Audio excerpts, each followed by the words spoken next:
Hello everyone. My name is Elise. Welcome to my channel. I hope you're all doing so good today.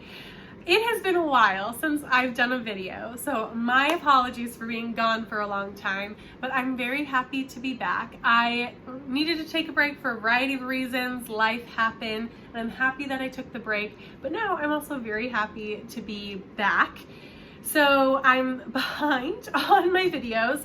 I'm going to be doubling up a lot of videos just to catch up a little bit, and then some I'm doing away with entirely, which is sad, but I'll try and intersperse talking about like the Republic of Consciousness Prize or the Penn Translation Prize in some other videos, because I'm not going to have time to make just dedicated videos on their own.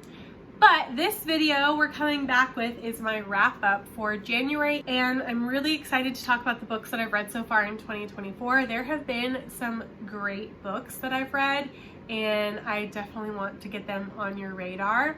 So without further ado, we will get into these books. So let's start with the first book that I read in January, and that is The Book of the Most Precious Substance by Sara Gran. This is published by Dreamland Books, which Sara Gran actually owns, which I didn't know going in, but I know that now. This was a really good book to start off the year with. It's super compelling.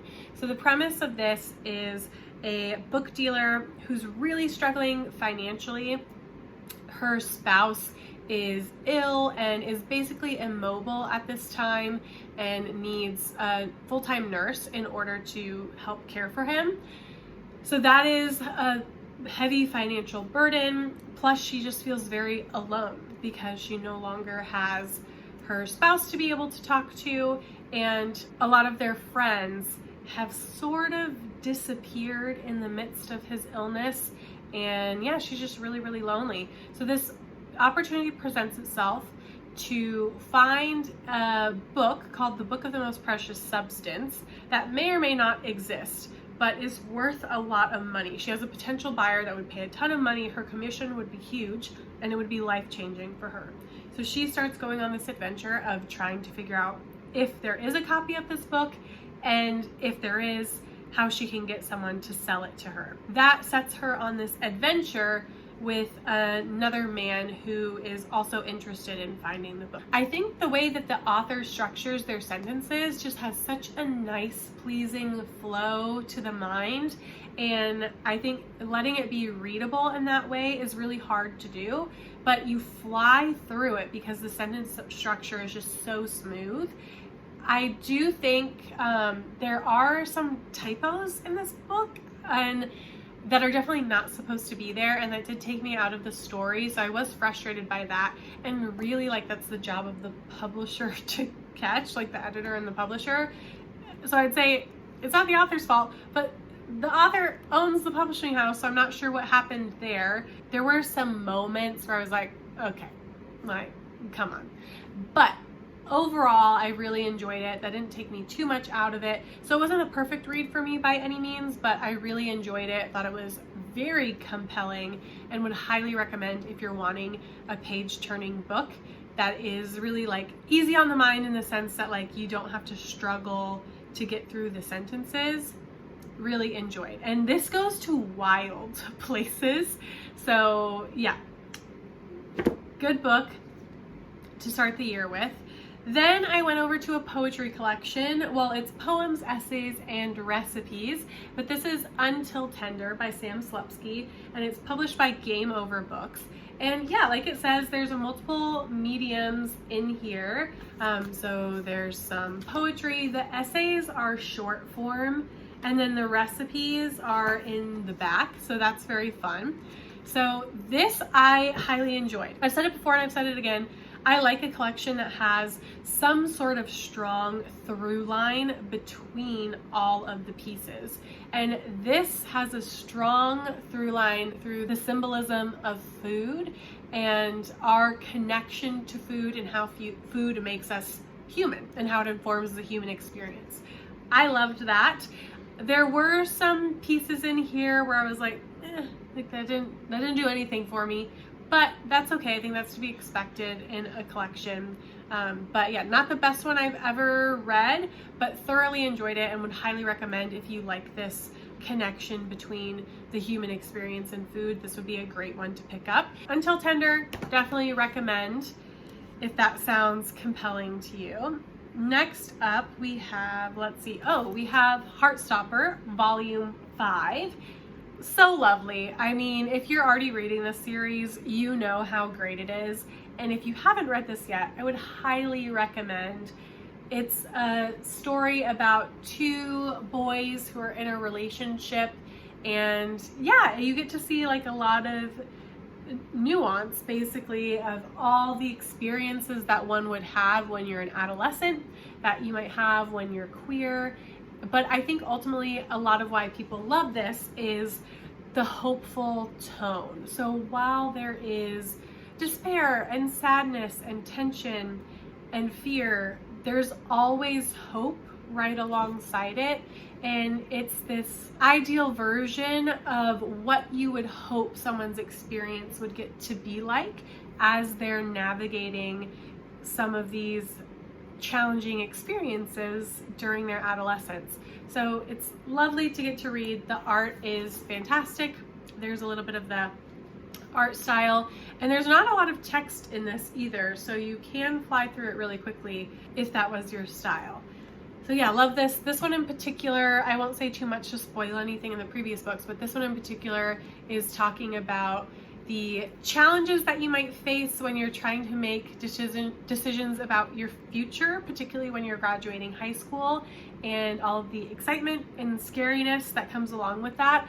Plus, it's also talking about like, how do you maintain individuality in a long-term relationship and not be codependent on each other, but still have fulfilling independent lives within that relationship, which I love that conversation as well. So excellent, excellent, highly recommend. I love these. It was fantastic.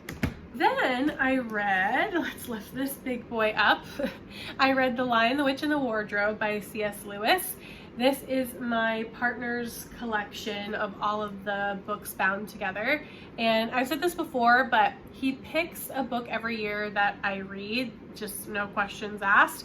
Last year, he wanted me to read The Lion, the Witch, and the Wardrobe, but when I picked this up, I realized that in this collection, The Magician's Nephew comes first. And The Magician's Nephew was published last, but chronologically it comes before The Lion, the Witch, and the Wardrobe. So he switched it and said, okay, read The Magician's Nephew first, which I read in December. And then this year he wanted me to read The Lion, the Witch, and the Wardrobe. So I read it in January, so it would be fresh in my mind off of The Magician's Nephew. And slightly unpopular opinion, but I didn't love it. I thought it was okay, which I was so surprised by because everyone tells me that The Lion, the Witch, and the Wardrobe is their favorite. Now, I will say, I didn't read these when I was younger, so I don't have the nostalgic element going for me. I did watch the movie at some point when I was younger, which I did like, but I think the movie is better than the book. I'm not sure if it's just because you get to see a lot more in the movie, because the book is short. I mean, it's a middle grade book, but it just lacked a level of detail and also a level of emotional investment that I felt like could have very much been there for a middle grade novel. And yeah, just felt a little bit disappointed by it.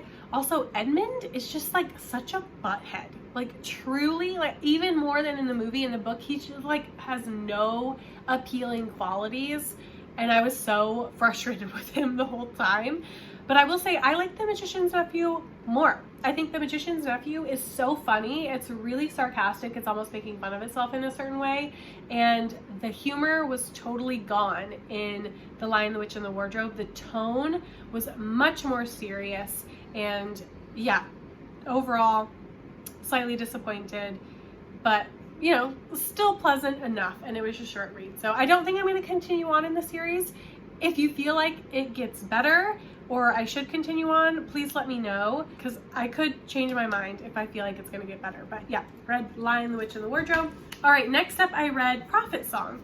This is by Lynch, and This one won the Booker in 2023.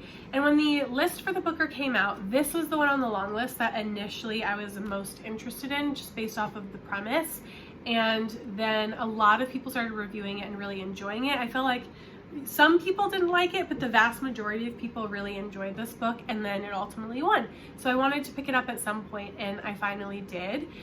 This is basically a book about fascism. It's about like fictional Ireland in which a conservative government has taken control, and they're slowly taking away people's rights under the guise of safety, and it's almost becoming this like police state. We're following the perspective of, oh god, I don't even remember her name anymore, the main character, who is a mother of 4, and early in the book, one of the inciting incidents is her husband is taken to prison because he's like a union rep and is protesting along with his union members, and he's taken into custody. So that's the inciting incident. The writing from the beginning, I had an interesting journey with, because immediately I felt the tension in the atmosphere of the novel, which I think is really hard to do, for me to immediately feel that level of tense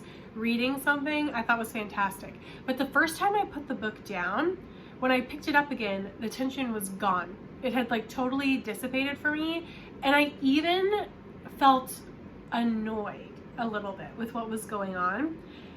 Then the third time I picked it up, I felt the tension again, and I was like back in it. So I'm not sure if I had read this all in one sitting, if it would have worked really well. I would have carried the tension the whole time, but ultimately I don't feel like I should have to read it in one sitting in order for that to be the case. So I didn't love that, and part of why I was annoyed is I felt like there were some consistency issues, I would say, where I had trouble believing some of the decisions that the main character was making.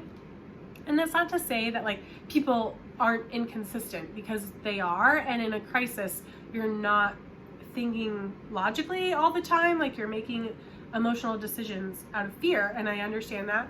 But there were times where, like, I can't say exactly the instances because it would be a spoiler, but like in one section she would make a decision, and then like not too long later she would make the totally opposite decision, and it just didn't make any sense to me. So that frustrated me. But overall I enjoyed it. I thought it was well written. I thought the situation as a whole was very believable. I think it was communicating the messages that it wants to. So I appreciated it for that. The other thing that I want to mention is the sentence structure of this was a little unique. So I'm not sure if this is just like a dialectical difference or what, but sometimes the placement of like the noun and the adjective and the verb were not in the place that my mind would have thought they would have been. So sometimes I had to reread certain sentences, or sometimes I had to just like let it be in my head, knowing that like, okay, I get the general idea of what the sentence is saying, even if it's not the order that my brain would say it in. Who knows what that's about? It didn't take me out of it too much, but I just thought I would mention it because sometimes I would be like, wait, what? Read that again. Enjoyed it overall. Very tense book. I think it's talking about something that's really important, and yeah, would highly recommend still, but I had a few caveats with it that just felt slightly disappointing for the reception that it got, but overall I enjoyed it, so not mad that I read it at all. All right, next up in January, I read Far from the Madding Crowd by Thomas Hardy. This is the Wordsworth edition. I say this every time, but it's just such a lovely, cute little edition, so I love showing it off. And this is my first Thomas Hardy. I've been in the mood to read a classic, and I wanted something that felt Jane Austen-esque, and I thought this might fit the bill, and I think it definitely did. So this is about Bathsheba, kind of. I mean, it's about other people as well, but it's about Bathsheba, and she is a very independent woman for the time, pretty progressive in a lot of ways, but also naive in a lot of ways. And she has a series of suitors, and you're following all of them as she's trying to make a decision as to who she wants to be with, if she wants to be with anyone at all. And yeah, there's like kind of like hijinks going on. I think that you need to read this as funny, and I read it as very funny. I would most compare it to Emma by Jane Austen, in the sense that Emma is herself highly intelligent, progressive in some regards, but sometimes she's just like an idiot, like naive in a way that you're like, this is just totally going over your head. You're not realizing everything that's going on here, but you still love her. And I felt like that was Bathsheba as well. I liked that playful nature of it, of like, yeah, this is a dumb, stereotypical decision for the time, and like, it's meant to be that. Like, we're poking fun at it a little bit. So yeah, really enjoyed it. Would highly recommend. It's such a pleasant novel to read through, and it was definitely what I was looking for. So we'll pick up more Thomas Hardy for sure. And the last book that I read in the month of January is In Vitro by Isabel Zapata. It's translated from the Spanish by Robin Myers, and this is published by Coffee House Press. This is told in vignettes, and there's also some illustrations in certain sections, and it's separated into 3 separate chunks. I won't tell you how, because I think that might be a spoiler, but 3 separate chunks. And this was fantastic. I absolutely loved it.